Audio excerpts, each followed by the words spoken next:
Hello बच्चों, कैसे हो आप सब। आई होप कि आप सभी बहुत बेहतरीन होंगे और अपनी पढ़ाई में लगे होंगे। तो बच्चा, आज हम लोग देखने वाले हैं इस वीडियो क्लास में क्लास 7 हिंदी का चैप्टर नंबर 13 शक्ति और क्षमा का संपूर्ण क्वेश्चन आंसर। एक एक प्रश्न को मैं आप लोग को बताऊंगा, तो वीडियो को पूरा लास्ट तक देखिएगा और अच्छा लगेगा तो लाइक करके चैनल को सब्सक्राइब कर लेंगे। ओके, इस चैप्टर को मैंने अच्छे तरीक़ा से पढ़ा रखा है, पढ़ लीजिएगा। इसमें क्या होता है आप लोग को पता ही होगा। यहाँ पर आप लोग पता है यहाँ पर कौन बैठे हुए हैं, आप लोग है ना जानते होंगे। यहाँ पर राम भगवान बैठे होते हैं और ये 2-3 दिन तक क्या करते हैं, समुद्र देवता से प्रार्थना करते हैं। ठीक है ना, तो क्या करते हैं, प्रार्थना करते हैं, विनती करते हैं। ठीक है ना, विनती करते हैं कि हे समुद्र राष्ट्र देव, हमको इस समुद्र से वहाँ पर रास्ता दे दीजिए। ठीक है ना, रास्ता मांगने के लिए वो क्षमा से प्यार से मांगते हैं, लेकिन समुद्र देवता जो होते हैं मानने के लिए तैयार नहीं होते हैं। वहीं पर कहा गया, क्षमा दया तप त्याग मनोबल सबका लिया सहारा,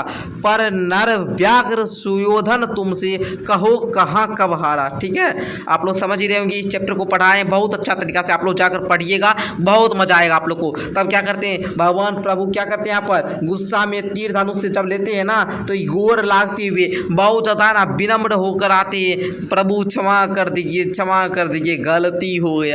तो आप लोग जानते होंगे, बहुत अच्छा पोयम है, पढ़िएगा। और इनको लिखने का काम किए हैं रामधारी सिंह दिनकर। तो बच्चों, सबसे पहले आप लोग को ये शब्दार्थ यहाँ पर देख रहे हैं, इसको याद कर लेना है ताकि आप लोग को समझने में दिक्कत ना हो। रिपू नहीं जा समझते होंगे, लेकिन दुश्मन शत्रु समझते होंगे, है ना, तो इसको याद कर लीजिएगा। ओके जी, चलिए तो अब हम लोग क्वेश्चन आंसर देखना प्रारंभ करते हैं। तो यहाँ से आप लोग का ये प्रश्न अभ्यास स्टार्ट होता है और कहता है, यहाँ पर पाठ से क्वेश्चन लिया गया है। कहता है आप लोग का, इस पाठ के माध्यम से हमें क्या सीख मिलती है। वीवीआई क्वेश्चन है, ध्यान से समझेंगे, बहुत इंपॉर्टेंट है। चलिए जानते हैं उत्तर को।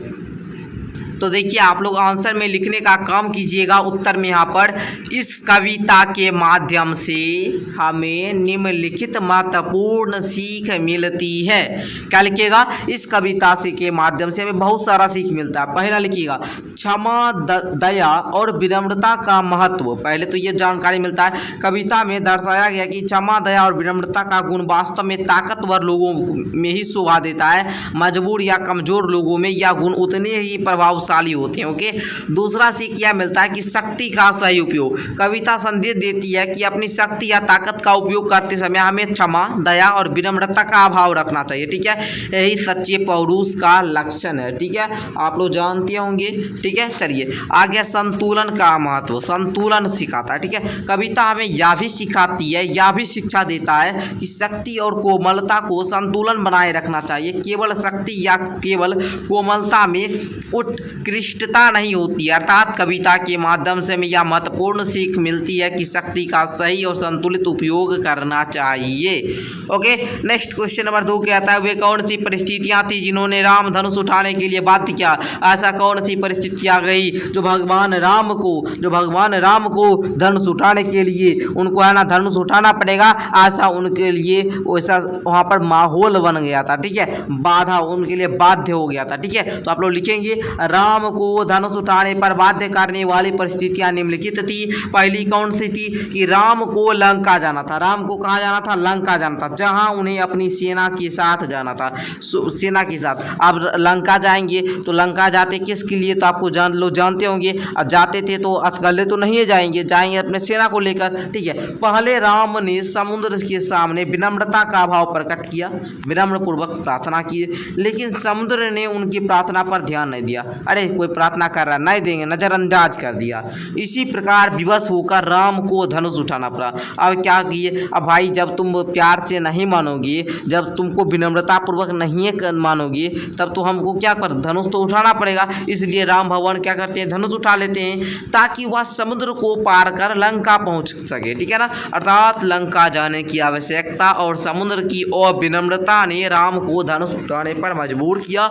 वे संकट में थे तथा उन्हें यह कदम उठाना पड़ा। संकट में थे और भाई जाना जरूरी है तो हमको तो कुछ ना कुछ करना पड़ेगा, है ना जी। चलिए नेक्स्ट देखिए तीसरा क्वेश्चन आगे देखिए, कहता है निम्नलिखित पंक्तियों का अर्थ स्पष्ट कीजिए। अब ये पंक्ति दिया है, इसका अर्थ बताना है, भावार्थ समझाना है। चलिए ऐसे पोयम पढ़ाते थे तो समझा दिए थे, यहाँ पर भी थोड़ा समझा देंगे क्योंकि आप लोग अगर वीडियो नहीं देखे होंगे तो अभी समझ लीजिएगा। कहता है क्षमा शोभती उस भुजंग को जिसके पास गरल हो, उसको क्या जो दंतहीन हो, विषहीन विनित सरल हो। ओके बउआ, समझे आप लोग? नहीं समझे फिर से समझिए। क्षमा शोभती उस भुजंग को जिसके पास गरल हो, उसको क्या जो दंतहीन विषहीन विनित सरल हो। ओके बउआ, देखिए आप लिखेंगे इस पंक्तियां का अर्थ है कि क्षमा और दया उस सांप को शोभा देती है जिसके पास विष होता है। उस सांप को शोभा देता है जिसको क्या होता है, विष होता है। लेकिन जो सांप दंतहीन है, उसके पास विषय नहीं है, तो विनम्र और सरल है, उसको क्षमा या दया कोई महत्व नहीं होता है। ठीक है, आप लोग देखते होंगे, जानते होंगे। अर्थात शक्तिशाली और ताकतवर व्यक्तियों में क्षमा और दया विनम्रता का गुण दिखना चाहिए क्योंकि उससे उनकी शक्ति और भी अधिक प्रभावशाली बनाता है। लेकिन कमजोर या मजबूर लोगों में यह गुण उतना ही प्रभावशाली नहीं होता है। ओके, समझे आप लोग? आगे देखा जाए क्वेश्चन नंबर 4 तो नहीं है लेकिन पार्ट से आगे का क्वेश्चन देखते हैं। बड़ा ज़बरदस्त क्वेश्चन है, समझने का प्रयास तो करेंगे ही करेंगे। चलिए, कहता है दिनकर ने, मतलब क्या रामधारी सिंह दिनकर के इस भाव से आप कहाँ तक सहमत हैं कि राम समाज भाग्यशाली को ही पूजा करती है, अभावहीन निर्मल व्यक्ति को समाज में नहीं पूछता है। इस पर अपना विचार देंगे। तो आप लोग लिखेंगे दिनकर जी के इस भाव से मैं आंशिक रूप से सहमत हूँ। यह सच है कि समाज में सामान्यता शक्तिशाली, प्रभावशाली और संपन्न लोगों का ही सम्मान होता है, पूजन होता है। लेकिन यह भी सही है कि कमजोर और गरीब और निर्बल लोगों का समाज में उपेक्षित, अनदेखा किया जाता है। हालांकि मेरा मानना है कि यह समाज का गलत रवैया है, गलत नियम है। हर व्यक्ति का क्या करना चाहिए, अपना महत्ता देना चाहिए। हर व्यक्ति की अपनी महत्व होती है, अपनी गरिमा होती है, चाहे वह शक्तिशाली हो या फिर निर्बल हो, सभी लोगों का सम्मान करना चाहिए। ठीक है ना। निर्बल और गरीब लोगों को समाज में पहचान और महत्ता होनी चाहिए, उन्हें भी उचित अवसर, कोई सुविधाएं मिलनी चाहिए ताकि वे भी समाज में अपनी पहचान बना सके होगे। इस प्रकार जब तक समाज में समानता और न्याय नहीं होगा, तब तक हमारा समाज पूर्णता विकसित नहीं हो सकता। हम सभी लोगों के प्रति दृष्टिकोण अपनाना होगा। ओके, नेक्स्ट देखा जाए व्याकरण का प्रश्न आ चुका है। व्याकरण आप लोग जानते होंगे, व्याकरण आप लोग बड़े ध्यान से पढ़िएगा। ओके, कहता है प्रश्न नंबर 1 निम्नलिखित शब्दों के पर्यायवाची शब्द लिखिए। और हाँ, एक बात मैं आप लोग को बता दूं, अगर आप लोग पीडीएफ को डाउनलोड करना चाहते हैं, पीडीएफ यदि आप लोग डाउनलोड करना चाहते हैं तो आप लोग को क्या करना है, गूगल ओपन करना है। गूगल ओपन करेंगे और गूगल में आप लोग सर्च करेंगे SBM classes.com, जो आप लोग का अपना प्लेटफॉर्म का नाम है, चैनल का नाम है। ओके, चलिए नेक्स्ट देखा जाए। कहता है निम्नलिखित शब्दों का पर्यायवाची शब्द लिखना है। भुजंग, सर्प, सांप, अहि, इस प्रकार लिखेंगे। नेक्स्ट रघुपति, क्या लिखेंगे, राम, कौशल्यानंदन, कौशल्या जी के पुत्र थे तो लिखेंगे कौशल्यानंदन, कौशल्यानंदन।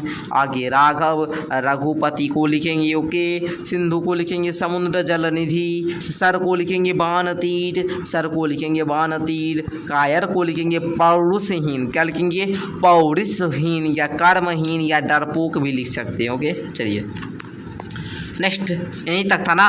चलिए जी, तो बच्चा पार्टी हम लोगों ने इस चैप्टर का सारा क्वेश्चन आंसर एक एक करके हल कर लिया है। आप लोग को बहुत ज़्यादा मज़ा आया होगा, आप लोगों ने एक एक क्वेश्चन को अच्छे तरीक़े से समझ लिए होंगे। तो आज के लिए इतना ही रहने देते हैं, फिर मिलते हैं नेक्स्ट वीडियो के साथ। तब तक के लिए धन्यवाद। आप लोग इसी तरह अपना क्लास रेगुलर करते रहिए।